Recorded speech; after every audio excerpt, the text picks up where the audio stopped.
Ay, Gar, pang gantong mga isda talaga yung orokan natin, oh. Pit na pit, parang Pit ano. na pit, sukat na sukat. So, orokan, alam nyo na. Baka naman. Tignan nyo yung faith ko, guys, ha. Tignan nyo yung faith ko na may mahuhuli tayo dito. Number 1, sino makakakontrol ng makukahuling isda? Wala. Number 2, tumawag ako kagad ng chef, tol.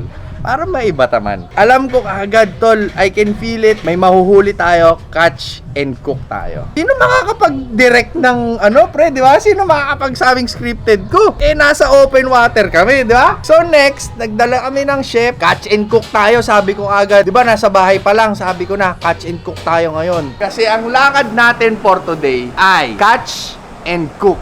Binigyan tayo ng 2 latang corned beef. Ito lang yung baon nyo, ha? Iyak tayo kagabi. Hindi rin natin masisi kasi late na. Pangatlo, kanina nagkakatanungan. Hindi ko lang alam kung nakuha sa recording, pero nagkakatanungan na kanina. Boss, anong gagawin natin or anong ulam natin kapag wala tayong nahuli? Sabi ko kagad, hindi ko alam kung ano sa inyo. Basta ako, isda ang kakainin ko ngayong tanghali. That's faith, guys. That's faith. All you have to do is pray to God, ask for His blessing, ask for His guidance, believe in what you asked for that you will receive it and you have received it.